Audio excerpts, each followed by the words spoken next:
ہیں۔ آپ نے دیکھا ہوگا ایک بچہ جو سمندر کی لہروں پر 2 سال کا بچہ تھا، وہ ڈیزرٹ کے اوپر پڑا ہوتا ہے اور اس کا ماں باپ کو بھی مار دیا جاتا ہے، اور وہ کتنی ایک خوفناک یعنی ایک بھیانک چہرہ دنیا کو دکھایا گیا۔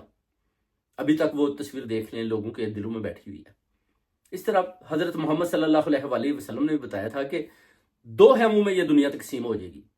ایک جیزس حضرت عیسیٰ علیہ السلام جو اپنے حضرت امام مہدی علیہ السلام کے ظہور کے بعد ان کو فالو کریں گے، اور دوسری طرف دجال یعنی یہ طاقتیں۔ اب 73واں فرقے کا وہ جو انہوں نے ذکر کیا حضرت محمد صلی اللہ علیہ وآلہ وسلم نے، وہ کیا ہے؟